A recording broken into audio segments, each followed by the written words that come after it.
আল্লাহ তাআলা বলেন, হে মানব সম্প্রদায়, ইত্তাকু রাব্বাকুম, তোমরা তোমাদের রবকে ভয় করো। বলে কোন রব? আল্লাযী খালাকাকুম মিন নাফসিন ওয়াহিদা, বলে যিনি তোমাদেরকে একটি প্রাণ থেকে সৃষ্টি করেছেন। তাহলে আমরা সবাই এক প্রাণ থেকে সৃষ্টি হয়েছি। হাদিসের মধ্যে আসছে, আমার আপনার নবীজি সাল্লাল্লাহু আলাইহি ওয়াসাল্লাম বলেন, আল্লাহ তাআলা আদম আলাইহিস সালামকে মাটি থেকে সৃষ্টি করেছেন, আর আমাদেরকে আদম থেকে সৃষ্টি করেছেন। আর এক হাদিসে নবীজি বলেন, আল্লাহ তাআলা আদম আলাইহিস সালামের পৃষ্ঠদেশ তথা পিঠ থেকে আল্লাহ তাআলা কিয়ামত পর্যন্ত যত মানুষ আসবে, যত মানুষ আছে, যত মানুষ চলে গেছে, আল্লাহ তাআলা আদম আলাইহিস সালামের পৃষ্ঠদেশ তথা পিঠ থেকে আল্লাহ সকলের রূহকে বের করেছে। নারী হোক আর পুরুষ হোক, সকলের রূহ আল্লাহ তাআলা আদম আলাইহিস সালাম থেকে বের করেছে। এরপরে কি করেছেন আল্লাহ তাআলা বলেন? এরপরে আল্লাহ তাআলা কি করলেন? ওয়া খালাকা মিনহা যাওজাহা, তার থেকে তার জোড়া বের করলেন, তার সহধর্মিণীকে তার থেকে আল্লাহ সৃষ্টি করলেন। আবার আল্লাহ তাআলার কত সুন্দর সিস্টেম দেখুন। আল্লাহ তাআলা বলেন, ওয়া খালাকনাকুম আজওয়াজা, তোমাদেরকে আমি জোড়া জোড়া সৃষ্টি করেছি। শুধু তাই না, আল্লাহ তাআলা প্রত্যেক সৃষ্টি জোড়ায় জোড়ায় করেছেন। সুবহানাল্লাহ। এরপরে কি হলো? এই গঠন আসলো কোথার থেকে? এরপরে আল্লাহ তাআলা বলেন, ওয়া খালাকা মিনহা যাওজাহা ওয়া বাসসা মিনহুমা রিজালান কাসীরান ওয়া নিসা। এরপরে ওই দুইজনের মাধ্যমে আদম আলাইহিস সালাম এবং তার থেকে তার সহধর্মিণী, তার জোড়াকে আল্লাহ বের করেছেন। এরপরে কি করেছেন? এই দুইজনের মাধ্যমে আল্লাহ তাআলা পৃথিবীব্যাপী নারী এবং পুরুষের বিস্তার যিনি ঘটিয়েছেন তিনি কে? জোরে বলেন না কে? এক সময় তো আমরা সব এক ছিলাম, এরপরে সময়ের পরিবর্তন, আস্তে আস্তে শয়তানের ধোঁকায় পড়ে কেউ বেঈমান হয়েছে, কেউ বা বিভিন্ন মতাদর্শ গ্রহণ করে ঈমানের সুশীতল ছায়া থেকে তারা বের হয়ে গিয়েছে। আলহামদুলিল্লাহিল্লাযী হাদানা লিল ইসলাম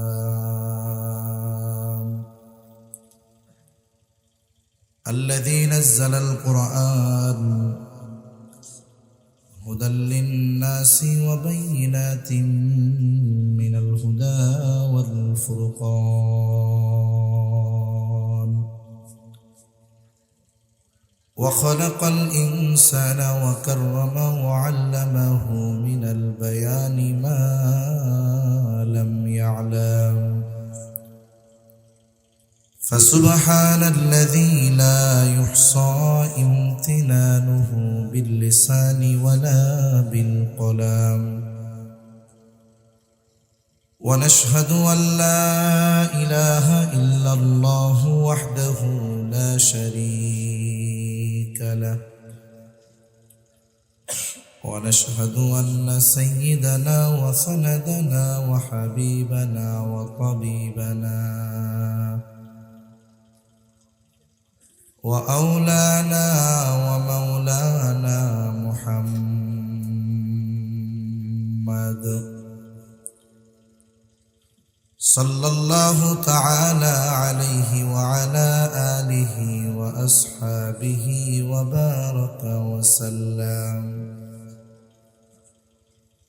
وبارك وسلم تسليما كثيرا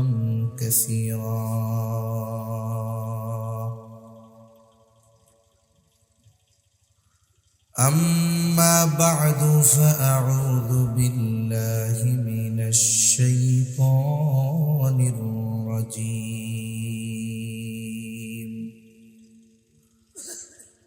بسم الله الرحمن الرحيم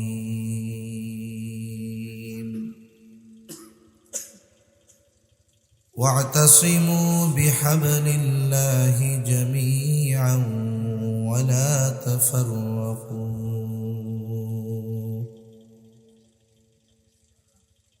واذكروا نعمة الله عليكم إذ كنتم أعداء فألف بين قلوبكم فأصبحتم بنعمته إخوانا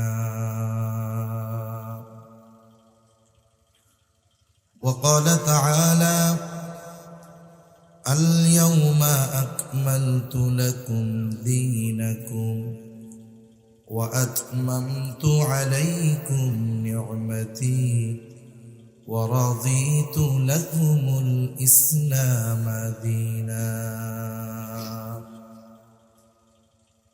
وقال رسول الله صلى الله عليه وسلم تركت فيكم أمرين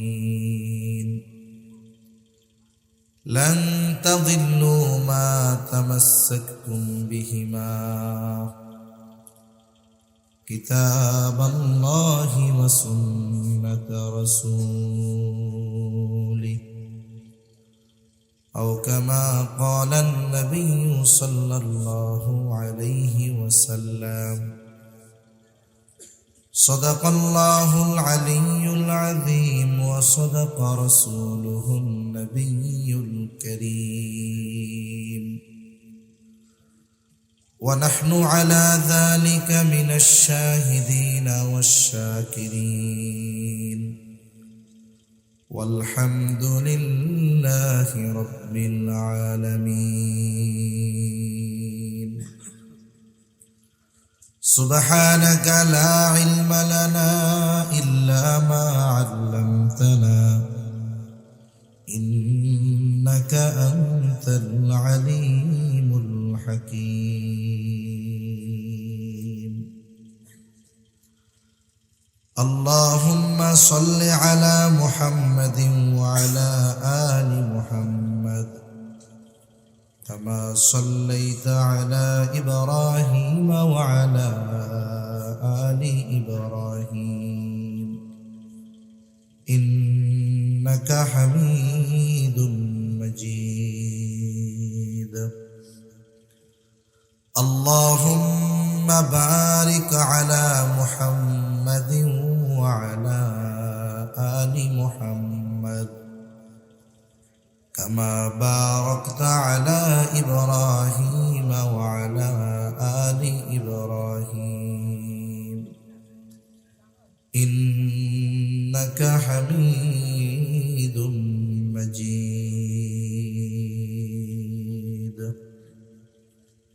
الحمد لله ঐতিহ্যবাহী চট্টগ্রাম জেলার অন্তর্গত সাতকানিয়া থানাধীন বাজালিয়া দক্ষিণ মাহালিয়া তৌহিদি জনতার উদ্যোগে ষষ্ঠতম তাফসীরুল কোরআন মাহফিল। আজকের এই তাফসীরুল কোরআন মাহফিলের সম্মানিত শ্রদ্ধেয় সভাপতি হাফেজ মাওলানা রিদওয়ানুল হক, সম্মানিত খতিব দক্ষিণ মাহালিয়া জামে মসজিদ, প্রধান অতিথি আলহাজ শাহজাহান চৌধুরী, সাবেক সংসদ সদস্য চট্টগ্রাম 15, আমির বাংলাদেশ জামায়াতে ইসলামী চট্টগ্রাম মহানগর, আমন্ত্রিত উলামা ইকরাম, সামনে উপস্থিত মুরব্বিয়ান ইকরাম, সমবয়সী যুবক বন্ধু, স্নেহের ছোট ভাই, মাইকের আওয়াজ যত দূরে যায় নিজ নিজ স্থানে অবস্থানরতা সম্মানিতা শ্রদ্ধা মা বাবা,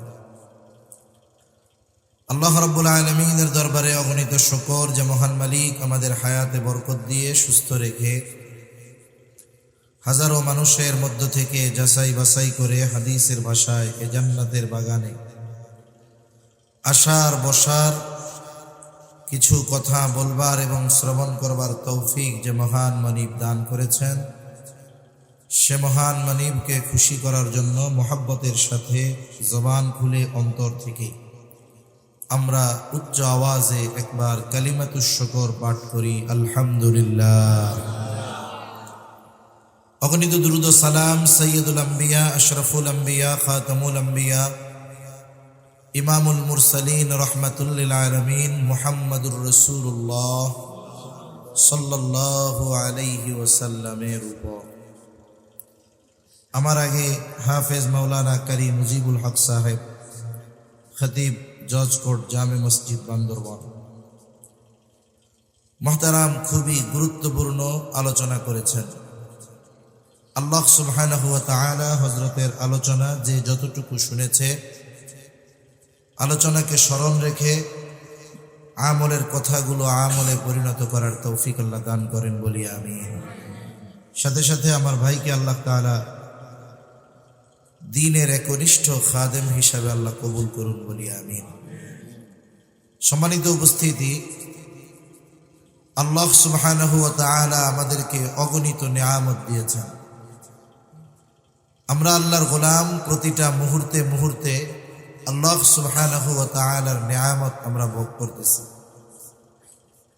স্বাভাবিকভাবে কিছু নিয়ামত আছে যেগুলো দৃশ্যমান নয়, দেখা যায় না। আমরা আমাদের বুঝের কমতি থাকার কারণে সেই বিষয়গুলো দেখি না, বিধায় গুরুত্ব দেই কম।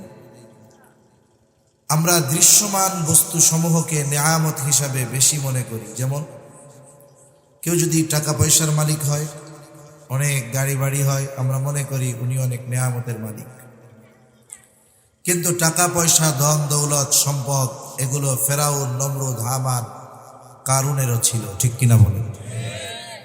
কিন্তু আল্লাহ তাআলা আমাদেরকে যেই নিয়ামত দিয়েছেন এটার নাম হলো ঈমান। এই ঈমানের মতো দামি নিয়ামত ওদের দুনিয়ার সম্পদ নসিব হলেও ঈমানের মতো দামি সম্পদ নিয়ামত ওদের নসিব হয় নাই, ঠিক কিনা বলেন? তাহলে আল্লাহ প্রদত্ত আমাদের জন্য সবচেয়ে বড় যেই নিয়ামত, এটার নাম হলো ঈমান। কি জবান খুলে বলেন? ঈমান। ঈমান দেখা যায় না, তবে এটার দাম আল্লাহ তাআলার কাছে সবচাইতে বেশি। একজন ইমানদারের দাম এত বেশি, এতটা বেশি, মুসলিম শরীফের এক হাদিসের মধ্যে এসেছে, নবীজি সাল্লাল্লাহু আলাইহি ওয়াসাল্লাম বলেন, এই পৃথিবীতে যতদিন পর্যন্ত আল্লাহ আল্লাহ বলনেওয়ালা একজন ব্যক্তি থাকবে, আফসোসের বিষয় হলো আমরা আমাদের এই দামি সম্পদটার মূল্য বুঝি না। আমরা যদি আমাদের এই দামি সম্পদটার মূল্য বুঝতাম, এই ঈমানের জন্য যত কিছু ত্যাগ করার দরকার নির্দ্বিধায় আমরা ত্যাগ করতে পারতাম, ঠিক কিনা বলুন? সাহাবায়ে কেরাম ঈমানের জন্য সব ছেড়েছেন। শুধু ঘর বাড়ি ছেড়েছেন, সম্পদ ছেড়েছেন তা নয়, বরং ঈমানের জন্য নির্দ্বিধায় তারা তাদের জীবনকে উৎসর্গ করে দিয়েছেন। রাসূলুল্লাহ সাল্লাল্লাহু আলাইহি ওয়াসাল্লামের এই কাফেলা এমন এক কাফেলা ছিল, এদের কাছে গোটা দুনিয়া একদিকে, এদের ঈমান ছিল আর একদিকে। এখন ঈমানের কেমন দাম? আমরা তো সাধারণত কোনো জিনিসের পরিমাণ ওজনের উপরে নির্ণয় করে তার মূল্য নির্ধারণ করি। যেমন কিছু জিনিস আছে যার মূল্য নির্ধারণ হয় ওজনের মাধ্যমে, কিছু জিনিস আছে যার মূল্য নির্ধারণ হয় পরিমাপের মাধ্যমে। ঈমানের কেমন দাম? রাসূল আকরাম সাল্লাল্লাহু আলাইহি ওয়াসাল্লাম সহিহ মুসলিমের এক হাদিসের ভিতরে নবীজি বলেন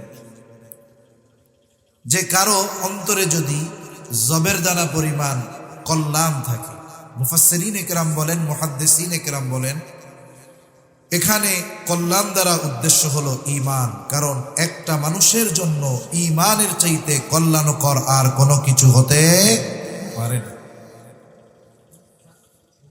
নবীজি সাল্লাল্লাহু আলাইহি ওয়াসাল্লাম বলেন, কারো অন্তরের মধ্যে যদি জবের দানা পরিমাণ কল্যাণ থাকে, অর্থাৎ ঈমান থাকে, এই লোকটা যদি এতটুকু পরিমাণ ঈমান সহকারে মৃত্যুবরণ করে, এই দুনিয়ায় যদি তার কোনো পাপাচার অনাচার থাকে, পাপ থাকে, আল্লাহ তাআলা যদি চান তাকে ওই পাপের শাস্তি দেবার পর শুধুমাত্র ওই জবের দানা পরিমাণ ঈমানের কারণে আল্লাহ তাআলা একটা সময় তাকে জান্নাত দিয়ে দিবে। এরপরে নবীজি বলেন, কারো অন্তরে যদি গমের দানা পরিমাণ কল্যাণ থাকে, অর্থাৎ ঈমান থাকে, আমি আপনি হয়তো এইটুকু জিনিসের কোনো মূল্যায়ন করব না, কদর করব না, কিন্তু নবীজি বলেন ওই গমের দানা পরিমাণ ঈমান সহকারে ওই ব্যক্তি যদি আল্লাহর সামনে হাজির হতে পারে, দুনিয়ায় যদি সে পাপ কর্ম করে থাকে, হয়তো আল্লাহ তাআলা তাকে পাপের কারণে শাস্তি দিবেন, কিন্তু ওই গমের দানা পরিমাণ ঈমানের কারণে আল্লাহ তাআলা একটা সময় তাকে জাহান্নাম থেকে জান্নাতের মালিক বানিয়ে দিবে। এরপরে আমার আপনার নবী সাল্লাল্লাহু আলাইহি ওয়াসাল্লাম আরো আজীব কথা বলেন। নবীজি বলেন, কারো অন্তরের মধ্যে যদি যাররা পরিমাণ কল্যাণ থাকে, অর্থাৎ ঈমান থাকে। যাররা কাকে বলা হয়? আমরা ছোটবেলা যখন বয়ান শুনতাম, উলামায়ে কেরাম তাফসীর করতেন, বয়ান করতেন, এই যাররার উপমা দিতে গিয়ে, বোঝাতে গিয়ে ওনারা বলতেন, একটা বালুকে যদি 70 ভাগ করা হয়, একটা বালু, তারা বলতেন ওই একটা বালুর 70 ভাগের এক একটা ভাগকে এক একটা যাররা বলা হয়। বলেন তো, একটা বালুকে যদি 70 ভাগ করা হয়, ওই এক একটা বালুর 70 ভাগের এক একটা কণা আমরা আমাদের চোখ দ্বারা দেখতে পারবো নাকি? আধুনিক পরিভাষায় যাকে বলা হয় অণু, এটা এত ক্ষুদ্র অস্তিত্ব আছে, তবে মানুষ সাধারণ চোখ দিয়ে দেখতে পারে না, দেখার জন্য অণুবীক্ষণ যন্ত্রের দরকার হয়। আমরা মিডিয়ার কল্যাণে, ফেসবুকের কল্যাণে, আধুনিক চিকিৎসা বিজ্ঞান এতটা উন্নত হয়েছে, এগুলোর কল্যাণে মাঝে মধ্যে দেখি যে সামান্য একটু খাবারের মধ্যে কি আছে, তারা মাইক্রোস্কোপ দিয়ে আমাদেরকে দেখা, আমরা দেখি এর মধ্যে অনেক কিছু দেখা যায়, ব্যাকটেরিয়া দেখা যায়, কিছু ব্যাকটেরিয়া কল্যাণকর, কিছু ব্যাকটেরিয়া ক্ষতিকর। তার মানে কারো অন্তরের মধ্যে যদি যাররা পরিমাণ, অনুপরিমাণ ঈমান থাকে, এই লোকটা যদি কিয়ামতের দিন পাপের কারণে জাহান্নামেও যায়, আল্লাহ তাআলার কাছে ওই যাররা পরিমাণ অথবা অনুপরিমাণ ঈমানের এমন দাম, আল্লাহ তাআলা এই অনুপরিমাণ কল্যাণ অথবা ঈমানের মালিক হওয়ার কারণে আল্লাহ তাআলা একটা সময় তাকে জাহান্নাম থেকে জান্নাতের মালিক বানিয়ে দিবে। শুধু তাই না, আমার আপনার নবী আর এক হাদিসের মধ্যে বলেন, যেই ব্যক্তি সবচাইতে ছোট জান্নাতের মালিক হবে, আমার আপনার নবী বলেন ওই ব্যক্তির জান্নাতের পরিধি হবে কমপক্ষে এই দুনিয়ার 10 গুণ। আর জোরে বলেন না সুবহানাল্লাহ। এই দুনিয়ার 10 গুণ পরিমাণ এক জান্নাতের মালিক অনুপরিমাণ ঈমানের কারণে হওয়া যাবে। সুবহানাল্লাহ। এখন বলেন তো, অনুপরিমাণ ঈমানের দাম বেশি না দুনিয়ার 10 গুণ পরিমাণ জান্নাতের দাম বেশি? অনুপরিমাণ ঈমানের দাম বেশি। এজন্য এই দামি এক নেয়ামত আমরা পেয়েছি, কিন্তু আফসোস এই নেয়ামতের কদর অনেক মানুষ করতে পারে না। সে অনুধাবন করতে পারে না যে আল্লাহ তাআলা বিনা চাওয়ায়, বিনা পরিশ্রমে কত বড় এক নেয়ামত আল্লাহ তাআলা তাকে দান করেছে। এটা যদি আমরা অনুধাবন করতে পারতাম, গোটা পৃথিবীর 250 বলেন, 200 কোটি বলেন, আমরা সব মুসলিম যদি আমরা এই ঈমানের মূল্যায়ন করতে পারতাম, তাহলে এই পৃথিবীর মুসলমানদের মধ্যে শত দল, বিভক্তি, মতানৈক্য থাকতো না। কমপক্ষে ঈমানের ব্যাপারে, দ্বীনের ব্যাপারে হলেও আমরা একসাথে কাঁধ মিলিয়ে চলতাম। ঠিক কিনা বলেন? প্রথমে যে আয়াত অংশ তিলাওয়াত করেছি, পবিত্র কোরআনুল কারীমের সূরাতুল মায়েদার 3 নম্বর আয়াতের একটা অংশ। এই আয়াতে আল্লাহ সুবহানাহু ওয়া তাআলা আমাদের দ্বীন তথা জীবন ব্যবস্থাকে পূর্ণাঙ্গ করার ঘোষণা আল্লাহ তাআলা দিয়েছেন। এই আয়াতের তাফসীরে মারিফুল কোরআনের মধ্যেও এসেছে যে হযরত ওমর রাদিয়াল্লাহু তাআলা আনহুর কাছে একদিন এক এসে বলতেছে, খলিফাতুল মুসলিমিন, আপনাদের কোরআনে এমন একটা আয়াত আছে যেটা আল্লাহ তাআলা আপনাদের নবীর উপরে নাজিল করেছেন। বলে এই আয়াতটা যদি আমাদের তাওরাতে থাকতো, তাহলে যেই দিন এই আয়াত নাজিল হতো ওই দিনটাকে আমরা ঈদের দিন বানায় নিতাম। হযরত ওমর রাদিয়াল্লাহু তাআলা আনহু জিজ্ঞাসা করলেন, কোন সে আয়াত যেটা তাওরাতে নাজিল হলে তোমরা সেই দিনটাকে ঈদের দিন বানায় নিতা? এইবার আল ইয়াউমা আকমালতু লাকুম দীনাকুম ওয়া আতমামতু আলাইকুম নি'মাতি ওয়া রাদিতু লাকুমুল ইসলাম দীনা। আল্লাহ তাআলা এই আয়াতের মধ্যে বলেন, আজকে আমি তোমাদের জন্য তোমাদের দ্বীনকে পরিপূর্ণ করে দিলাম। ওয়া আতমামতু আলাইকুম নি'মাতি, এবং তোমাদের জন্য আমার নিয়ামত সমূহকে আমি পূর্ণ করে দিলাম। ওয়া রাদিতু লাকুমুল ইসলাম দীনা, তোমাদের জন্য দ্বীন হিসাবে ইসলামকেই আমি মনোনীত করলাম। হযরত ওমর রাদিয়াল্লাহু তাআলা আনহু বলেন, এই আয়াত কোন দিন কোথায় কার উপরে নাজিল হয়েছে আমি জানি। বলে এই আয়াত বিদায় হজে আরাফার ময়দানে জুমার দিন মুহাম্মদুর রাসূলুল্লাহ সাল্লাল্লাহু আলাইহি ওয়াসাল্লামের উপরে নাজিল হয়েছে। এইখানে আল্লাহ তাআলা এক নম্বরে বলেছেন, আজকে আমি তোমাদের জন্য তোমাদের দ্বীনকে পরিপূর্ণ করে দিলাম। দ্বীন শব্দের অর্থ হলো জীবন ব্যবস্থা। তার মানে আমরা আমাদের জীবন কিভাবে পরিচালিত করব, আল্লাহ তাআলার পক্ষ থেকে আল্লাহ তাআলা এটাকে পরিপূর্ণ করে দিয়েছেন। তার মানে আমরা যেই জীবন দর্শন গ্রহণ করেছি ইসলাম, বলেন তো এই ইসলাম অপূর্ণাঙ্গ নাকি পূর্ণাঙ্গ জীবন ব্যবস্থা? পূর্ণাঙ্গ জীবন ব্যবস্থা। কিন্তু আফসোস, এই ইসলামকে আমরা সীমাবদ্ধ করে দিয়েছি মসজিদ, মাদ্রাসা, খানকার মধ্যে। মানুষকে যখন বলা হবে যে আপনি নামাজ পড়েন, খুব ভালো মানুষ। মানুষকে যখন বলা হবে রোজা রাখেন, খুব ভালো মানুষ। মানুষকে যখন বলা হবে আপনি নামাজ কায়েম করলেন, এখন আপনি দ্বীন কায়েমের জন্য মেহনত করেন, বলেন তো এই ইসলাম কি শুধু ব্যক্তিগত জীবনে, রাজনৈতিক জীবনে, রাষ্ট্রীয় জীবনে ইসলাম আছে না নাই? জোরে বলেন, আছে না নাই? কিন্তু আফসোস, নিজেদেরকে নিজেদের প্রশ্ন করা দরকার যে আমি আমার নামাজ প্রতিষ্ঠার ব্যাপারে যেমন গুরুত্ব দিচ্ছি, আসলে আমি দ্বীন প্রতিষ্ঠার ব্যাপারে আমি কতটুকু গুরুত্ব দিচ্ছি, এটা আমাকে চিন্তা করা দরকার। এজন্য ইসলাম এমন এক জীবন ব্যবস্থা, এটা শুধু নামাজ, রোজা, হজ, যাকাত আমাদের শিখিয়েছে এমনটা নয়, বরং জীবনের প্রতিটা পারতে পারতে পদে পদে কিভাবে চলতে হবে পরিপূর্ণ দিক নির্দেশনা ইসলামের মধ্যে রয়েছে। আমি আপনি আমার ব্যক্তিগত জীবন কিভাবে সাজাবো ইসলামে আছে। আমি আমার পারিবারিক জীবন কিভাবে সাজাবো ইসলামে আছে। আমি আমার সামাজিক জীবন কিভাবে পরিচালিত করব ইসলামের মধ্যে আছে। আমি আমার অর্থনৈতিক জীবন কিভাবে পরিচালিত করব ইসলামের মধ্যে আছে। আমি আমার রাজনৈতিক জীবন কিভাবে পরিচালিত করব ইসলামের মধ্যে আছে। আমি আমার রাষ্ট্র কিভাবে ইসলামের আলোকে পরিচালিত করব, এই বিষয়টাও পরিপূর্ণ ইসলামের মধ্যে রয়েছে। মনে রাখবেন, ইসলাম একমাত্র তারাই চায় না যারা জালেম, চোর, বাটপাড়ার ধর্ষক, যারা তারা, ঠিক কিনা বলেন?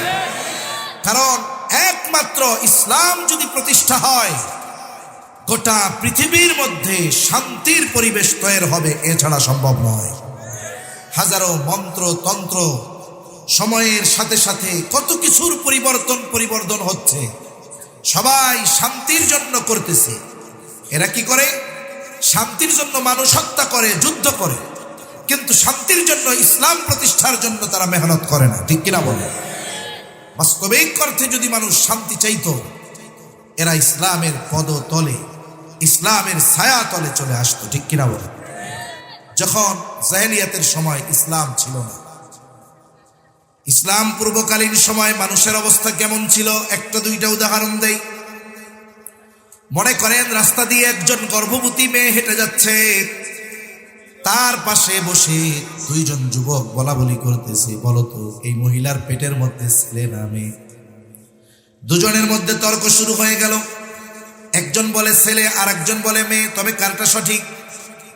এই দুইজনের এই অবস্থা এমন একটা পরিবেশের সৃষ্টি করলো, এক সময় তারা উত্তেজিত হয়ে বলতেছে, এত কিছুর দরকার কি, মেয়েটাকে ধর, পেট ফেড়ে ফেল, এরপরে দেখা যাবে ছেলে না মেয়ে। চিন্তা করে দেখেন, শুধুমাত্র তারা এই কথা, তাদের তর্কাতর্কিকে কেন্দ্র করে একটা গর্ভবতী নারীকে পেট ফেড়ে বাচ্চা বের করে তারা দেখতে দ্বিধাদ্বন্দ্বের মধ্যে পড়তো না এই মহিলার পেটে ছেলে না মেয়ে। তার মানে দেখুন, প্রকাশ্য দিবালোকে একটা মানুষের জানের যেমন নিরাপত্তা ছিল না, একটা নারীর তেমন সম্মান ছিল না, তারও নিরাপত্তা ছিল না, তার ইজ্জতের নিরাপত্তা ছিল না।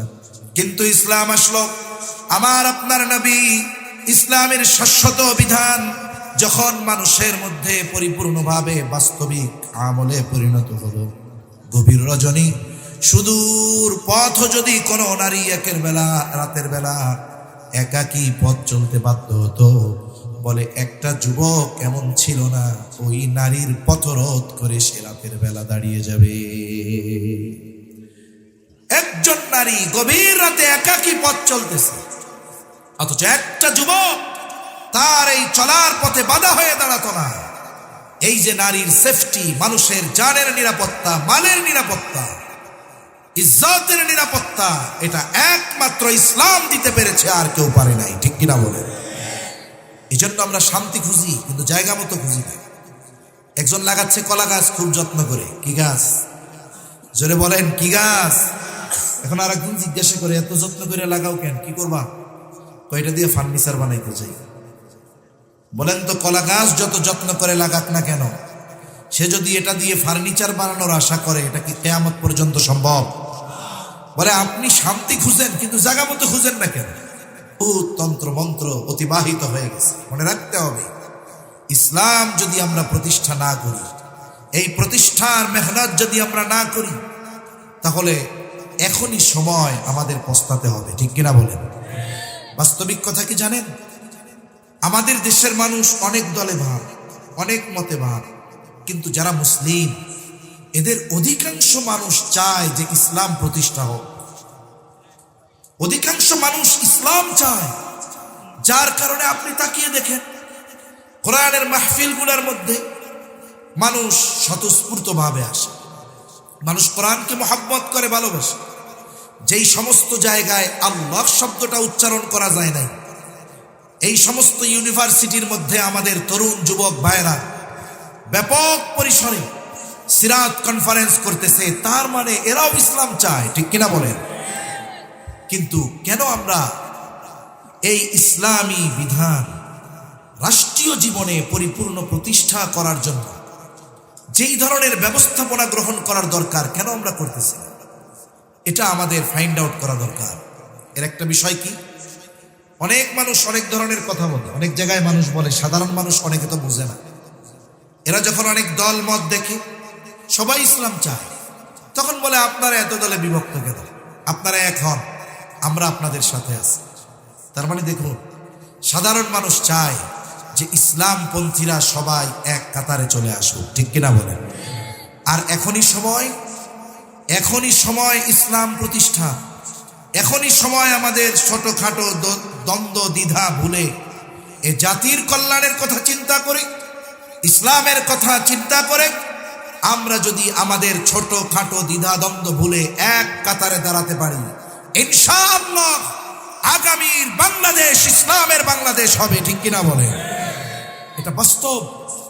বাংলাদেশের বিভিন্ন অঞ্চলে আল্লাহ তাআলা দ্বীনি প্রোগ্রামের কারণে যাওয়ার সুবাদে সাধারণ মানুষের মন মানসিকতা আমরা বুঝতে পারি। এখন কি হবে? আমাদের মুহতারাম শাহজাহান চৌধুরী সাহেব কত সুন্দর কথা বলে গিয়েছেন। শুনুন, আমরা যদি এইবার ইসলাম প্রতিষ্ঠার মিশনে ব্যর্থ হই, মনে রাখতে হবে আল্লাহ তাআলার দরবারে কিয়ামতের দিন আমাদের জবাবদিহিতার কাঠগড়ায় দাঁড়ানো লাগবে। ঠিক কিনা বলেন? কারণ দেখুন, হক এবং বাতিল আস্তে আস্তে পার্থক্য হয়ে যাচ্ছে। দেখেন নাই, একটা সময় যাদেরকে আমরা ইসলাম মনস্কা মনে করতাম, আজকে দেখতেছি এরা আগে যারা ছিল তাদের চাইতে কিন্তু কোনো অংশে কম না। ঠিক কিনা বলেন? এজন্য আমাদের খুব সচেতনতার সাথে অগ্রসর হওয়া দরকার। আমাদের এই বিষয়গুলো বোঝা এখন আর কঠিন কোনো কিছু নাই। চিন্তা করে দেখুন, আমাদের বেশ কিছু কথা আসছে, যেমন আমাদের বাংলাদেশের রত্ন, শুধু বাংলাদেশের না, গোটা পৃথিবীর মধ্যে পরিচিত এক ব্যক্তিত্ব, সকলের নয়নের মণি ডক্টর মিজানুর রহমান আজহারী সাহেব, উনি এক প্রোগ্রামে, মনে হয় আমাদের খুলনা বিভাগীয় প্রোগ্রামে, উনি বলছেন যে একদল খাইছে আর একদল খাওয়ার জন্য রেডি হচ্ছে। এই কথাটা স্বাভাবিকভাবে উনি বলছেন। তা এই কথাটাকে কেন আপনি নিজের মাথায় নিয়ে নিলেন? এক কাজীর দরবারে তুলা চুরির অভিযোগ আসছে। কি চুরির অভিযোগ? এখন তুলা যে কে চুরি করছে, সিসি ক্যামেরা ট্যামেরা তো কিচ্ছু নেই। এখন কাজী বলে অসুবিধা নেই, এটা আমি বাইর করতে পারবো। এইবার সব মানুষকে যারা ওই জায়গায় ছিল সবাইকে ডাকা হয়েছে, আর এই পাশ দিয়া কাজী তার নির্দিষ্ট কিছু বিশ্বস্ত লোককে বলে দিছে কি কি করবা। তারা তো চারদিকে দাঁড়ান, সবাই বসা। কয় তুলা চোরে তো আমি দেখতেছি। হ্যাঁ, এই কথা বলে অন্যদিকে মুখ ঘুরাইয়া বলতেছে যে তার মাথায় তো তুলা দেখা যাইতেছে, মানে তার দিকে তাকায় নেই। এখন যেটা চুরি করছে অস্ত্র, বুঝেন নাই কথা? ওর মাথায় কিন্তু তুলা নাই, কিন্তু ও তো চুরি করছে। আর কাজী যখন বলছে মাথায় তুলা, চোখ অন্যদিক ঘুরাই ফেলছে। ও চিন্তা করছে এখন তো আমারে দেখতেছে না, কাজীর তো লোক ফিট করা যে দেখবি কে মাথায় হাত দেয়। এখন ও মাথা নিচু করে মাথায় হাত দিছে। বলেন তো বুঝতে বাকি আছে চোরকে? জোরে বলেন, চোরকে বুঝতে বাকি আছে? এজন্য আমভাবে একটা কথাকে যখন কেউ নিজের জন্য নির্দিষ্ট করে বলে নেয় বা নিজের উপরে চাপিয়ে দেয়, তখন তো আর সাধারণ মানুষেরও বুঝতে বাকি থাকে না কারা তৈরি হচ্ছে, ঠিক কিনা বলেন? এজন্য দেখুন, কোথাও চান্দা বন্ধ হয়নি, শুধুমাত্র ব্যক্তির পরিবর্তন হয়েছে। তার মানে কথা ওটাই যে আমরা যদি এখন যারা ইসলামপন্থী, ইসলাম চাই, আমাদের ঐক্যবদ্ধ হওয়ার সময় এখন এসেছে। মনে রাখতে হবে, যদি ইসলাম প্রতিষ্ঠা হয়, এই দেশে শুধু মুসলমানেরা শান্তিতে থাকবে তা নয়, গোটা পৃথিবীর মধ্যে অমুসলিমেরাও তাদের দেশে যত না শান্তিতে আছে, তার চাইতে যেই দেশে ইসলাম আছে ওইখানে বেশি শান্তিতে থাকবে, ঠিক কিনা বলেন? কারণ ইসলাম অমুসলিমদের যেই অধিকার দিয়েছে অন্য কেউ দিতে পারেনি। এখন একটা ঘটনা বলি। খলিফাতুল মুসলিমিন হযরত ওমর রাদিয়াল্লাহু তাআলা উনি বাজারে গেছেন, থেকে একটা দেখে শুনে ঘোড়া কিনছে। এখন ঘোড়া কিনে উনি বাজারের বাইরে আসছে। বাজারের বাইরে এসে দেখেন ঘোড়ার মধ্যে সমস্যা, ওটা চলতে পারে না ঠিক মতো। আবার তিনি তার ঘোড়া ফেরত নিয়ে গেছে, এটা খারাপ, ফেরত নাও। দেশে আমি আপনারে ভালো ঘোড়া দিয়েছি, আমি খারাপ ঘোড়া ফেরত নিতে পারবো না। দুইজনের মধ্যে তর্কাতর্কি শুরু হয়ে গেছে। বলে কে কার সাথে তর্ক করে? অর্ধ জাহানের শাসক খলিফাতুল মুসলিমিন হযরত ওমর রাদিয়াল্লাহু তাআলা আনহুর সাথে তর্ক করতেছে একজন ইয়া। চিন্তা করে দেখেন, একজন খলিফাতুল মুসলিমিনের সাথে তর্ক করতেছে। ইসলাম কত সুন্দর, আশেপাশের থেকে কেউ এসে না, খবরদার কার সাথে তর্ক করো, কোনো সামসা টামসা কিছুই নাই। এক পর্যায়ে খলিফাতুল মুসলিমিন বলে, তুমি তৃতীয় আর একজনকে তোমার আমার এই সমস্যা সমাধানের জন্য ফয়সালাকারী হিসাবে নির্ধারিত করো। এইবার নিজের ধর্মের অনেক মানুষ থাকার পরেও সে তার ধর্মের কাউকে ফয়সালাকারী হিসাবে নির্ধারণ করে নাই, বরং সে দেখতে পেল সুরাইকে দেখা যায়। বলে খলিফাতুল মুসলিমিন, আমার আর আপনার মধ্যে এই দ্বন্দ্ব নিরসনে ফয়সালা দিবে সুরাই। সুরাই যা রায় দিবে আমরা তা মেনে নিব। বলে না, এইবার সুরাই ফয়সালাকারী। দুইজনের কথাই সুরাই শুনলেন, কারণ হাদিসের মধ্যে নবীজি সাল্লাল্লাহু আলাইহি ওয়াসাল্লাম যারা বিচারক হবে তাদেরকে যেই নির্দেশনাগুলো দিয়েছেন, এর মধ্যে একটি হলো বিচারক বাদী বিবাদী উভয়ের কথা সমগুরুত্ব সহকারে শুনতে হবে।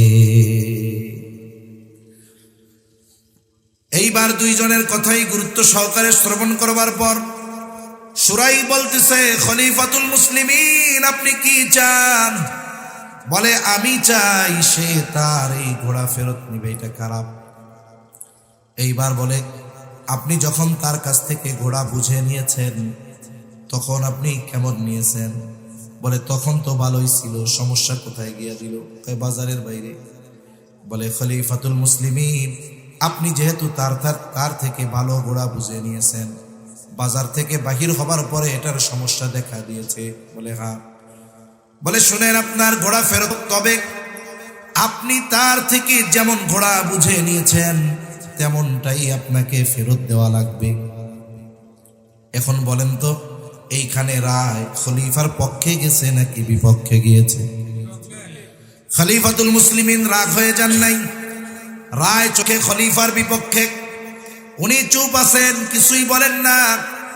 একটু পরেই তিনি বলতেছে, হ্যাঁ সুরাই, এটাই নাই বিচার। সুবহানাল্লাহ বলে।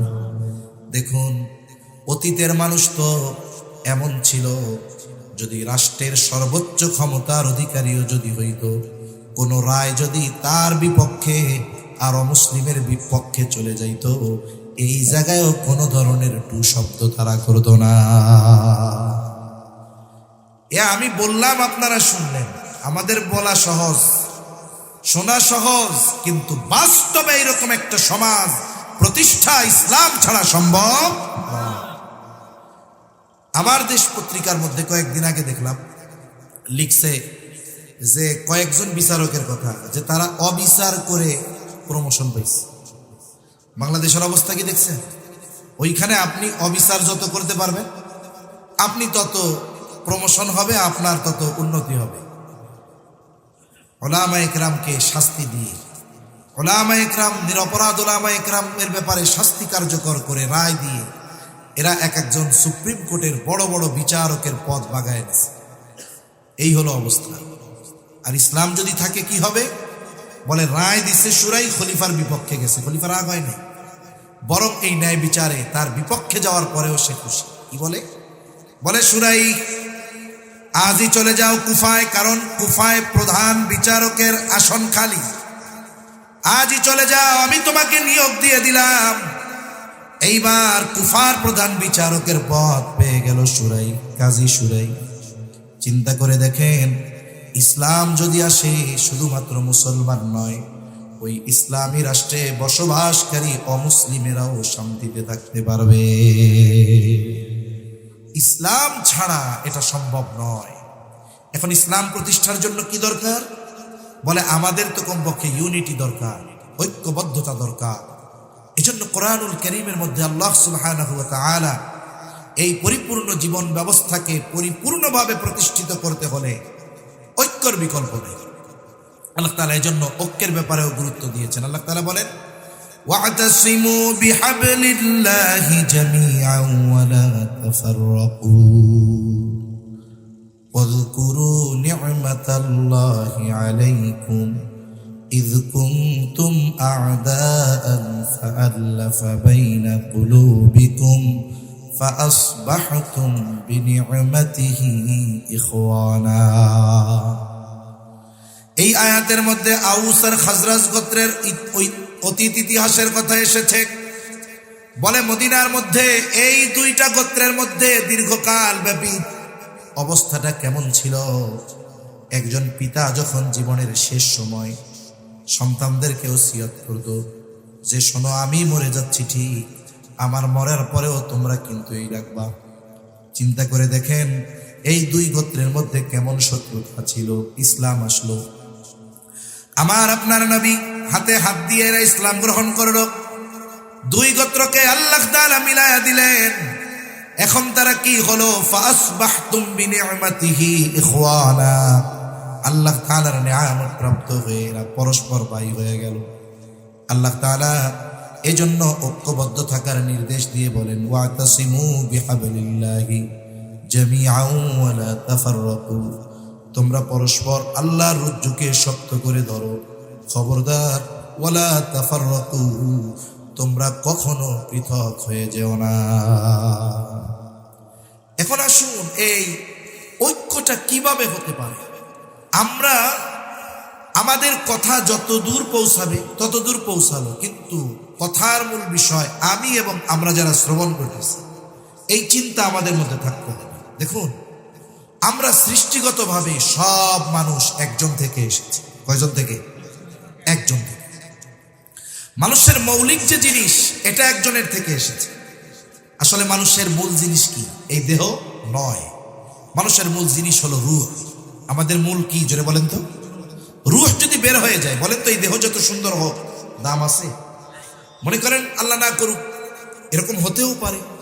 আনোয়ারাতে এক প্রোগ্রামে একবার বেশ কয়েক বছর আগে মাগরিবের পরে এক হযরত বয়ান করতেছে, একজন সুস্থ মানুষ বয়ান শুনতেছে। এশার আজান হলো, হঠাৎ ওনার অসুস্থতা দেখা দিল। 2-3 মিনিটের মধ্যে আল্লাহর বান্দা ইন্তেকাল করেছে। আল্লাহ না করুক এরকম যদি কারো ব্যাপারে হয়ে যায়, হয়তো আপনার বাসায় আপনার স্ত্রী অথবা আপনার বোন অথবা কন্যা আপনার জন্য বিছানা রেডি রাখছে, যে আমার ভাই, আমার স্বামী, আমার সন্তান আসবে মাহফিল শুনে এসে যেন শুয়ে পড়তে পারে, বিছানা রেডি, কম্বলও বিছায়া রাখছে। আল্লাহ না করুক যদি দেহ থেকে রূহটা বের হয়ে যায়, ওই মা, ওই স্ত্রী, ওই বোন এ কথা বলবে না যে আমার স্বামী, আমার সন্তান অথবা আমার ভাই, তার জন্যই তো বিছানাটা রেডি করছিলাম, রাতের বাকি অংশ তার দেহটা এই বিছানায় কম্বলের তলে ভাগ রাখবে? যারা বলেন রাখবে? কোনো দাম নাই। মসজিদ থেকে খাটিয়াটা নিয়ে ঘরের উঠানে রেখে দিবে। ওরা সবাই একটু কান্নাকাটি করে বলবে যে এক কাজ করো, আমরা একটু বিশ্রাম নেই, সকালে গ্যাদারিং হবে, লোকজন আসবে, আমরা যদি অসুস্থ হয়ে যাই তাহলে আর কি হবে? চিন্তা করে দেখেন, এই সুন্দর দেহ যার জন্য এত যত্ন, অথচ রূহটা বের হয়ে গেলে এটার কোনো দাম। আল্লাহ তাআলা আমাদের এই রূহ একজন থেকে বের করেছেন। আল্লাহ তাআলা বলেন, ইয়া আইয়ুহান নাসুত্তাকু রাব্বাকুমুল্লাযী খালাকাকুম মিন নাফসিন ওয়াহিদা ওয়া খালাকা মিনহা যাওজাহা ওয়া বাথসা মিনহুমা রিজালান কাসীরান ওয়া নিসাআ। আল্লাহ তাআলা বলেন, হে মানব সম্প্রদায়, ইত্তাকু রাব্বাকুম, তোমরা তোমাদের রবকে ভয় করো। বলে কোন রব? আল্লাযী খালাকাকুম মিন নাফসিন ওয়াহিদা, বলে যিনি তোমাদেরকে একটি প্রাণ থেকে সৃষ্টি করেছেন। তাহলে আমরা সবাই এক প্রাণ থেকে সৃষ্টি হয়েছি। হাদিসের মধ্যে আসছে, আমার আপনার নবীজি সাল্লাল্লাহু আলাইহি ওয়াসাল্লাম বলেন, আল্লাহ তাআলা আদম আলাইহিস সালামকে মাটি থেকে সৃষ্টি করেছেন, আর আমাদেরকে আদম থেকে সৃষ্টি করেছেন। আর এক হাদিসে নবীজি বলেন, আল্লাহ তাআলা আদম আলাইহিস সালামের পৃষ্ঠদেশ তথা পিঠ থেকে আল্লাহ তাআলা কিয়ামত পর্যন্ত যত মানুষ আসবে, যত মানুষ আছে, যত মানুষ চলে গেছে, আল্লাহ তাআলা আদম আলাইহিস সালামের পৃষ্ঠদেশ তথা পিঠ থেকে আল্লাহ সকলের রূহকে বের করেছে। নারী হোক আর পুরুষ হোক, সকলের রূহ আল্লাহ তাআলা আদম আলাইহিস সালাম থেকে বের করেছে। এরপরে কি করেছেন আল্লাহ তাআলা বলেন? এরপরে আল্লাহ তাআলা কি করলেন? ওয়া খালাকা মিনহা যাওজাহা, তার থেকে তার জোড়া বের করলেন, তার সহধর্মিণীকে তার থেকে আল্লাহ সৃষ্টি করলেন। আবার আল্লাহ তাআলার কত সুন্দর সিস্টেম দেখুন। আল্লাহ তাআলা বলেন, ওয়া খালাকনাকুম আজওয়াজা, তোমাদেরকে আমি জোড়া জোড়া সৃষ্টি করেছি। শুধু তাই না, আল্লাহ তাআলা প্রত্যেক সৃষ্টি জোড়ায় জোড়ায় করেছেন। সুবহানাল্লাহ। এরপরে কি হলো? এই গঠন আসলো কোথার থেকে? এরপরে আল্লাহ তাআলা বলেন, ওয়া খালাকা মিনহা যাওজাহা ওয়া বাথসা মিনহুমা রিজালান কাসীরান ওয়া নিসাআ। এরপরে ওই দুইজনের মাধ্যমে আদম আলাইহিস সালাম এবং তার থেকে তার সহধর্মিণী, তার জোড়াকে আল্লাহ বের করেছেন। এরপরে কি করেছেন? এই দুইজনের মাধ্যমে আল্লাহ তাআলা পৃথিবীব্যাপী নারী এবং পুরুষের বিস্তার যিনি ঘটিয়েছেন তিনি কে? জোরে বলেন না কে? এক সময় তো আমরা সব এক ছিলাম, এরপরে সময়ের পরিবর্তন, আস্তে আস্তে শয়তানের ধোঁকায় পড়ে কেউ বেঈমান হয়েছে, কেউ বা বিভিন্ন মতাদর্শ গ্রহণ করে ঈমানের সুশীতল ছায়া থেকে তারা বের হয়ে গিয়েছে। এখন আমাদের করণীয় কি? আমরা কি করতে পারি? আমরা এখানে যারা আছে, আমাদের প্রথমে চিন্তা করতে হবে আমাদের মধ্যে সামাজিক ইউনিটি আগে দরকার। আমাদের মধ্যে কি ইউনিটি দরকার? কেন? বলে এক সমাজে মুসলিমের সাথে অমুসলিমও বসবাস করে কি করে না। এজন্য আমি সামাজিক বিষয়টা আগে বললাম। সামাজিক ইউনিটি আমাদের দরকার। পৃথিবীর অনেক দেশ, অনেক পৃথিবীর ইতিহাসে এমন দেখা যায় যে দেখুন, সুলতান মাহমুদ গজনবী ভারত আক্রমণ করেছে, তখন তো মুশরিকদের আস্তানা, এখনো আস্তানা। এখন কি হলো, উনি যখন ভারত আক্রমণ করেছেন, ওনার সেনাবাহিনীতে অনেক অমুসলিম সৈন্য ছিল এবং উনি অমুসলিম সৈন্যদের জন্য যা ফ্যাসিলিটি দরকার সেগুলোর ব্যবস্থা তিনি রাখতেন। বলেন তো, ইসলাম যদি প্রতিষ্ঠা হয়, এই সমাজে যারা অমুসলিম তাদের ধর্মীয় কালচার, তাদের ধর্মীয় আচার আচরণ পালনের ক্ষেত্রে ইসলাম কখনো বাধা প্রদান করবে? যারা বলেন করবে। দেখুন, আমাদের দেশে, আমার মনে হয় গোটা পৃথিবীর মধ্যে বাস্তবিক অর্থে আমাদের দেশে বিভিন্ন ধর্মের মানুষের যেই সহ অবস্থান, সামাজিক ব্যাপারে একে অপরের প্রতি যেই হৃদ্রতা, একে অপরের প্রতি যেই ভালোবাসা মানুষ হিসাবে, এটা পৃথিবীর অন্য কোনো দেশে নাই। আমাদের এই বাংলাদেশে ধর্মীয় কারণে মুসলমানেরা কখনো অমুসলিমদের উপরে আক্রমণ করেছে এইরকম ঘটনা খুব রেয়ার, ঠিক কিনা বলেন? যদিও প্রথমে এই ঘটনাগুলোকে ধর্মীয় প্রলেপ দেওয়া হয় যে মুসলমানেরা ধর্মীয় কারণে মন্দির ভাঙছে, কিন্তু যখন সুষ্ঠু তদন্ত হয়, সিসি ক্যামেরার ফুটেজগুলো যাচাই বাছাই করা হয়, দেখা যায় হয়তো নির্দিষ্ট কোনো দলীয় লোক অথবা ওদের ধর্মের লোক ওদের উপাসনালয় ভেঙে বিশৃঙ্খলা সৃষ্টির অপচেষ্টা তারা করেছে, ঠিক কিনা বলেন? যদি এই পৃথিবীকে আমাদের থেকে অসাম্প্রদায়িকতার শিক্ষা নেওয়ার দরকার। এই যে পাশের দেশ, আমার শুধু অবাক লাগতো, মিডিয়ার মধ্যে খালি খবর দেখতাম, বিশেষ করে ওই যে হকার ছিল না দুইটা, কি জানি খালি লাফায়। এটা আমাদের দরকার, চট্টগ্রাম আমাদের দরকার, আইস বেড়া, ঠিক কিনা বলেন? এখন ওইটা আর কি বেশি করতে হবে। এমন ভাবসাব নিত, হাজার হাজার হিন্দুদেরকে হত্যা করা হচ্ছে। একটা সময় কি হলো যে তাদের ওই ধরনের আচার আচরণ আর সংবাদে আমাদের যারা হিন্দু ভাই আছে এরাই অতিষ্ঠ হয়ে গেছে, এতটা বিরক্ত হয়েছে ওরা ওদের উপরে। এক সময় কি হলো, এরাই উল্টা প্রতিবাদ করা শুরু করছে ওদের ব্যাপারে। তাহলে দেখুন, এই যে প্রলেপ দেওয়ার প্রচেষ্টা করা হয়েছে, যারা বলতে চায় এ বাংলাদেশ, এখানে অমুসলিমেরা, সংখ্যালঘুরা বা ভিন্ন ধর্মাবলম্বী যারা, এরা কষ্টে আছে, এদের ধর্মীয় উপাসনালয়গুলো অনিরাপদ আছে, তাদের আমাদের দেশের বাস্তবতা পরিদর্শন করা দরকার, দেখা দরকার যে এদেশে যখন তাদের 5ই আগস্টের পরে আমরাও মনে করেছি যে যেহেতু যাদের যেই জালেমদের পতন হয়েছে এদের সাথে মুশরিকদের সাথে কানেকশন আছে। কিছু মানুষ আছে জানেন না, নিজের ঘর পোড়া দিয়ে ওইটার মধ্যে আলু পোড়া দিয়ে খায়, আছে না নাই?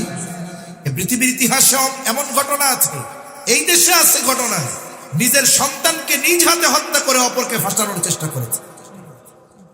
এসব অতীতের ইতিহাস যেহেতু আমাদের জানা, আমাদের যুবক তরুণ যারা, এরাও সতর্ক, এরা চিন্তা করছে হতে পারে যে এই অমুসলিমদের উপাসনালয়গুলোতে ওরা হামলা করে মুসলমানদের উপরে দায় চাপিয়ে বিশ্বের কাছে বলবে, দেখো কাদের হাতে গেছে, আগেই ভালো ছিল, ঠিক কি না? এরকম বলবে আর কি। কিন্তু আমাদের মানুষ, আমাদের তরুণ, আমাদের যুবক, এরা সচেতন, নামাজি যুবক, মুসলিম যুবক, আলেম, এরা উপাসনালয়গুলোকে পাহারা দিচ্ছে। এখন অনেকে তখন বলতেছে যে ইসলাম মূর্তি পূজা হারাম করছে, এরা পাহারা দিল কেন? আরে ওদের ধর্মের কারণে পাহারা দেয় নাই, যেন কোনো বিশৃঙ্খলা সৃষ্টি না হয়, যেন কোনো রক্তারক্তি না হয়, আমাদের যুবকদের রক্তের অর্জিত এই বিপ্লবকে যেন কেউ কুলসিত করতে না পারে, এই কারণে কেউ যেন অকারেন্স না করতে পারে, ওই অপরাধীর অপরাধ ঠেকানোর জন্য পাহারা দেওয়া হয়েছে, ঠিক কিনা বলে? কারণ এদেশে যেই ধর্মের মানুষই বসবাস করুক, সে তার ধর্মীয় আচার আচরণ পালন করবে, কোনো বাধা নাই, কোনো নিষেধ নাই।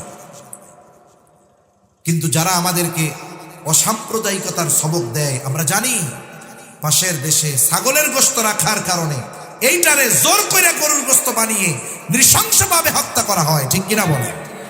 আমাদের দেশে আমরা কোনো মুসলিম ভাইকে জোর করে বলি নাই যে বলো লা ইলাহা ইল্লাল্লাহ, বলেছি? আমরা বলি নাই। অথচ ওই দেশে নিরহ মুসলমান, ও কোনো কিছুই করে নাই, এমনিই মন চাইছে দইরা কয় জয় শ্রীরাম, জোর করে বলিয়ে ছেড়েছে। এজন্য সারা পৃথিবীকে বাংলাদেশ থেকে অসাম্প্রদায়িকতার শিক্ষা নিতে হবে, ঠিক কিনা বলে?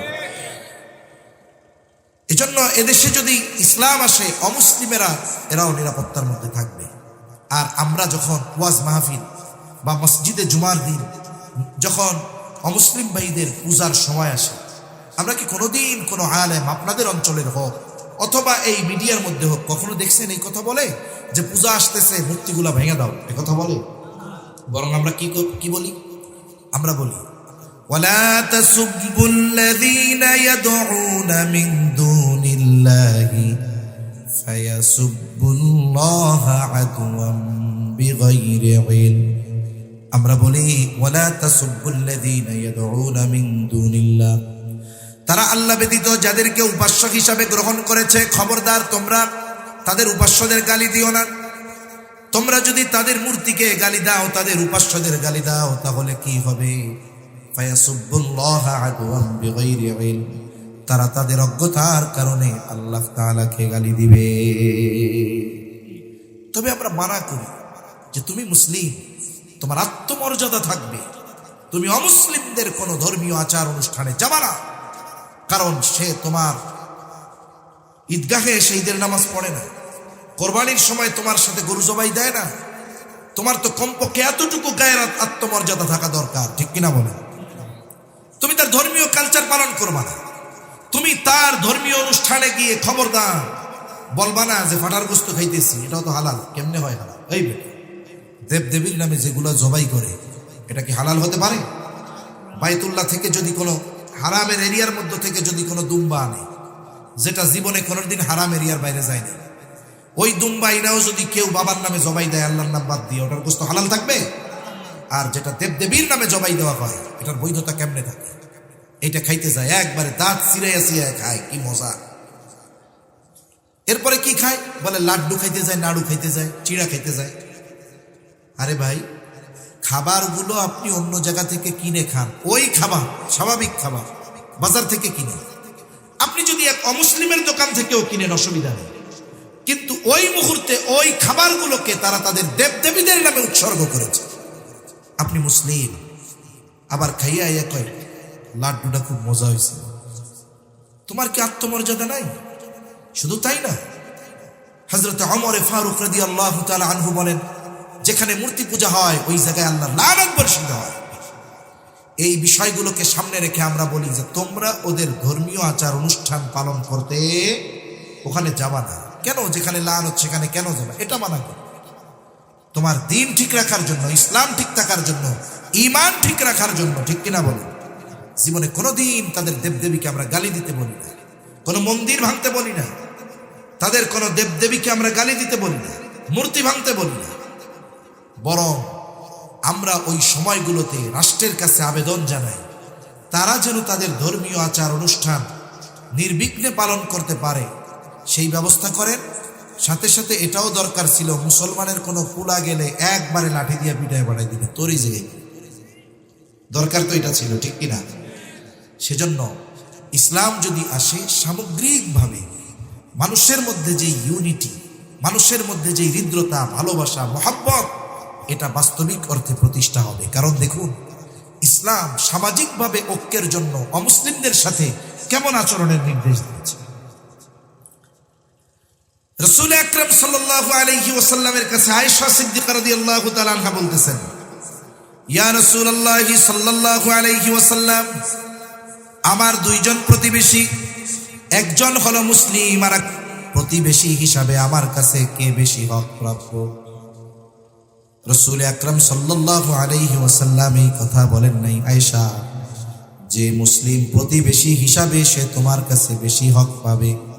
বরং নবীজি বললেন, আয়েশা, তোমার দরজা যার দরজার বেশি কাছে, প্রতিবেশী হিসাবে সে তোমার কাছে বেশি হক প্রাপ্য। তার মানে আমার প্রতিবেশী যদি একজন মুসলিম হয়, সে যদি মুসলিম প্রতিবেশীর চাইতে আমার বেশি নিকটে হয়, প্রতিবেশী হিসাবে এই অমুসলিম আমার কাছে বেশি হক প্রাপ্য। সুবহানাল্লাহ। একটা সুন্দর সমাজ গঠন তো এভাবেই হয়, সামাজিক ইউনিটি এভাবে হয়। ইসলাম শুধু ইসলামকে কেন্দ্র করে, ধর্মকে কেন্দ্র করে ঐক্যের কথা শিক্ষা দিয়েছে এমনটা নয়, বরং ইসলাম অমুসলিমদেরকে নিয়েও কত সুন্দর সহ অবস্থান করা যায় এর শিক্ষাও একমাত্র ইসলাম আমাদেরকে দিয়েছে, ঠিক কিনা বলুন? সেজন্য আমরা যদি সামাজিক ঐক্য চাই তাহলে আমাদের কি করতে হবে? আমাদের সমাজে যত ধরনের মানুষ আছে, যত ধর্মের মানুষ আছে, আমরা মানুষ হিসাবে তাদের যেই হক সেগুলো আমরা আদায় করব। কারণ এই পৃথিবীতে প্রত্যেকটা মানুষের উপরে মানুষের হক আছে। মনে করেন আমি আপনাদের এখানে জীবনেও আসি, আমার কোনো আত্মীয় নেই, কিন্তু একজন বয়সে আমার যে বড়, উনি যদি অমুসলিমও হয়, উনি আমার বয়সে বড় হওয়ার কারণে উনি আমার কাছে ভালো ব্যবহার পাবে, এটা তার হক, ঠিক কিনা? এজন্য মুসলিম হোক চাই অমুসলিম হোক, আমার আপনার চাইতে বয়সে যিনি বড়, এই বয়সে বড় হওয়ার কারণে, ধর্মীয় কারণ তো সেটা থাকলো এক পাশে, বয়সে বড় হওয়ার কারণে আমরা তাকে রেসপেক্ট করব, সম্মান করব, বলেন ইনশাআল্লাহ। শুনুন, ইসলাম এমন এক জীবন ব্যবস্থা, এর সৌন্দর্য এতটা বেশি, আর এই সৌন্দর্য বেশি ফুটে উঠে মানুষের চারিত্রিক বিষয়াবলীর কারণে, আচরণগত কারণে।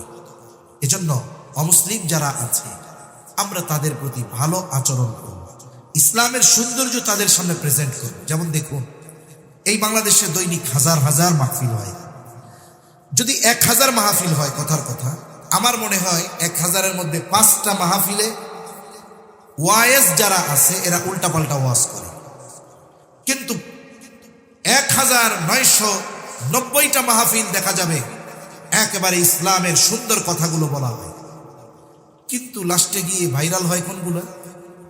যেগুলো চটকদার কথা, উল্টাপাল্টা কথা, গান, সঙ্গীত, এই ফালতু কথাগুলো ভাইরাল বেশি হয়।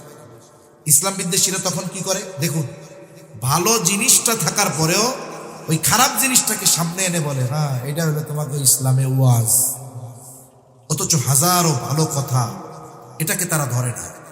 তারা আমাদের খারাপ আচরণ যেটা ওই 2-4 জন মানুষের দ্বারা হয়েছে, ওইটাকে সামনে এনে ইসলামকে প্রশ্নবিদ্ধ করতে চায়। তার মানে দেখুন, একটা মানুষের ভালো চরিত্র, এটার প্রভাব মানুষের মধ্যে পড়ে, আবার মানুষের খারাপ চরিত্র, এর প্রভাবও সমাজের মধ্যে পড়ে। এজন্য আমরা যদি এই সমাজের মানুষ, আমরা যদি আমাদের চরিত্রকে ইসলামের আলোকে সুসজ্জিত করি, অমুসলিম যারা আছে আমার আপনার আশেপাশে, আমার আচরণ দেখে তারা ইসলাম সম্পর্কে জানতে আগ্রহী হবে, ঠিক কিনা বলেন? এজন্য আমরা সামাজিক ঐক্য যদি চাই, ধর্ম বর্ণ নির্বিশেষে, তাহলে এখানে আমাদের আচরণগত সৌন্দর্যকে বেশি প্রাধান্য দিতে হবে। এরপরে আসুন, ধর্মীয় দিক দিয়ে ঐক্য আমাদের যেটা দরকার, আসল বিষয় হলো এই পৃথিবীতে যত মুসলিম আছে বলেন তো, মৌলিক বিষয়গুলোর মধ্যে কিন্তু পার্থক্য নাই।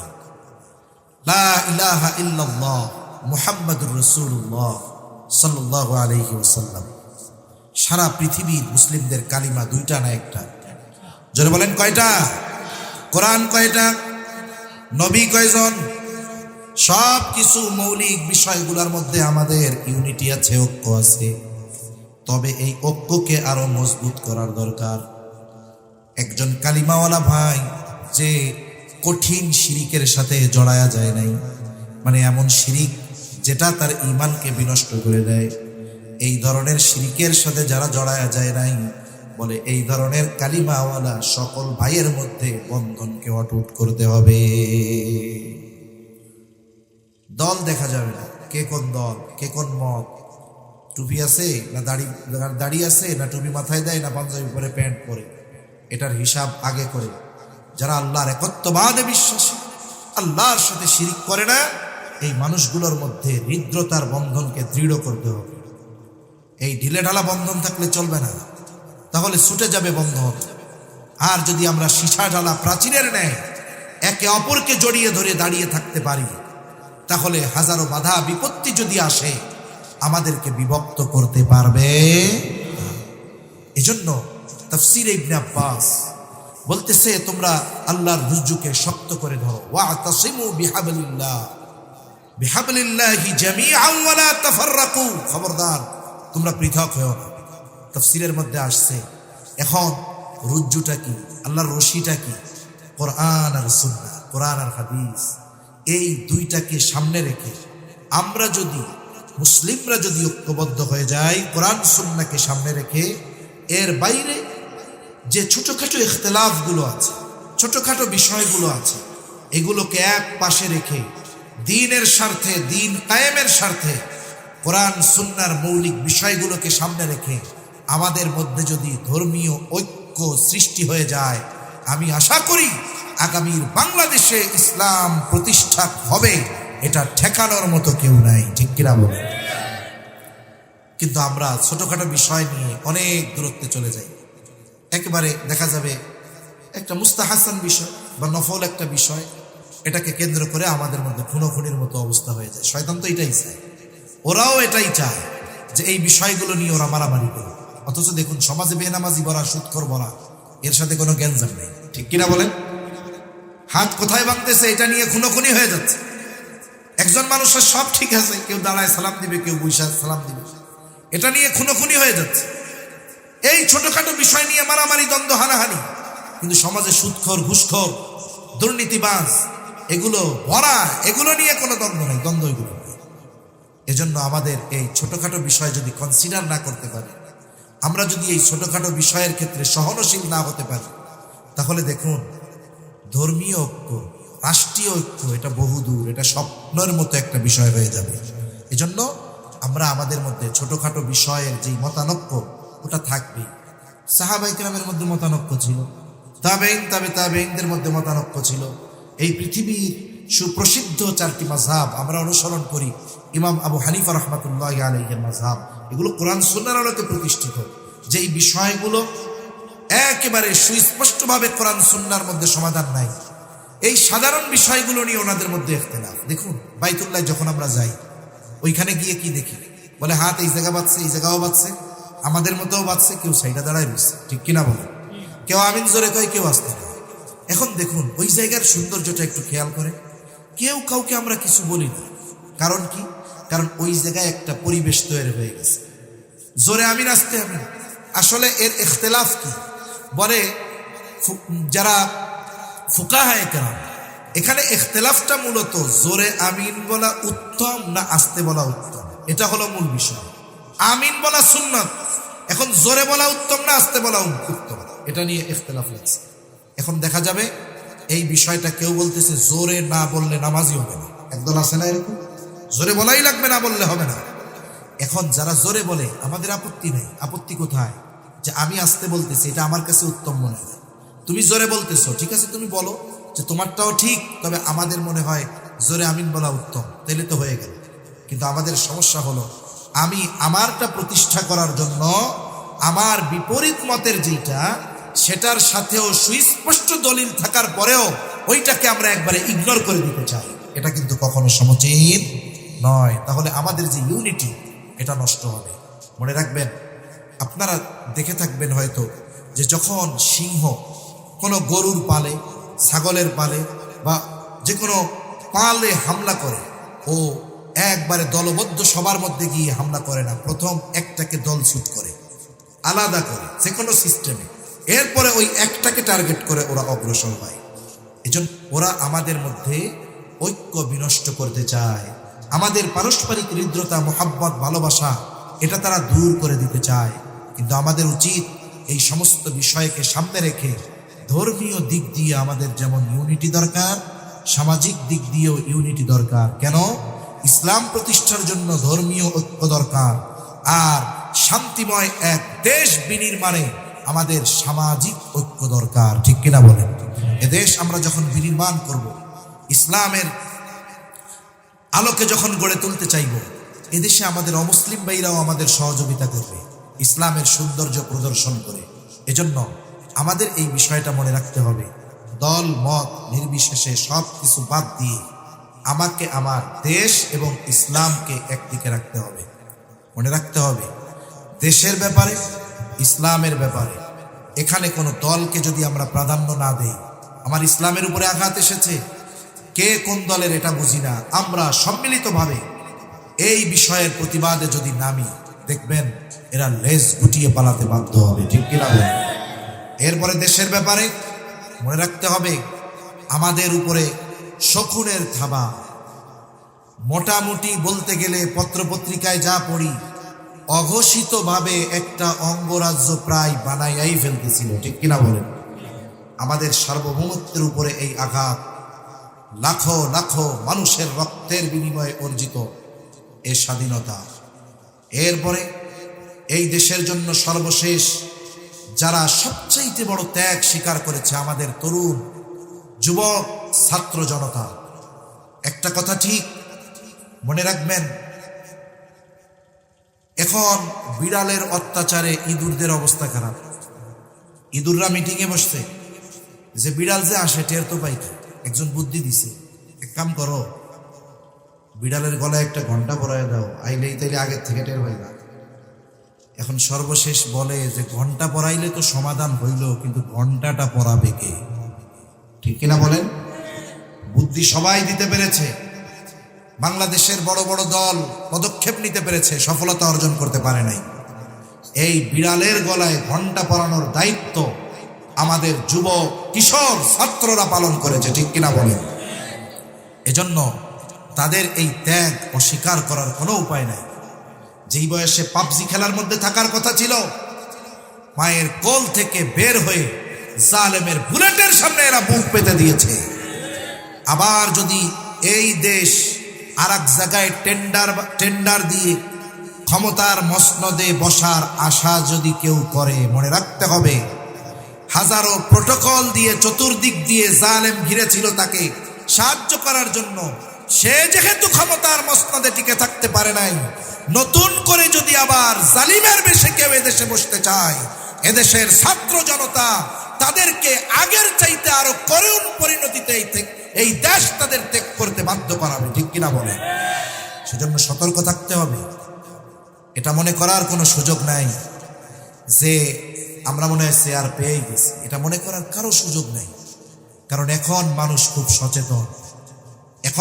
খুব সচেতন, ইনশাআল্লাহ আগামীতে মানুষ নেতা নির্বাচন করবে নেতার আচার আচরণ আর আখলাক দেখে, ঠিক কিনা বলেন?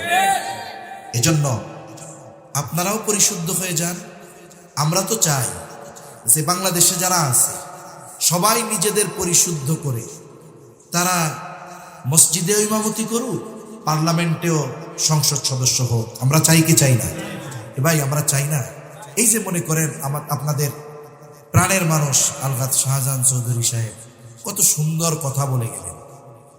উনি আপনাদেরকে কোনো বিষয়ে বা কোনো দলের বিরুদ্ধে, কারো বিরুদ্ধে উস্কানি দিয়ে গেছেন, বরং চরিত্র সুন্দর করার জন্য, আমল পরিশুদ্ধ করার জন্য কিছু দিক নির্দেশনামূলক কথা বলে গেছেন। আরে আমি অরাজনৈতিক ব্যক্তি হইয়া যতটুকু গরম বলতেছি, উনি ততটুকুও বলেননি। তাহলে আমরা তো এমন নেতা চাই যেই নেতা আমাদেরকে বক্তব্য দেবে কোরআন সুন্নাহ দিয়ে, ঠিক কিনা বলেন? আমরা তো এমন নেতা চাই যিনি বাইতুল মুকাররমের ইমাম হবেন। আপনারা সেই যোগ্যতা অর্জন করেন, তাহলে তো অসুবিধা নাই, আমরা আপনাদের সমর্থন দিব। কারণ আমরা ইসলাম চাই।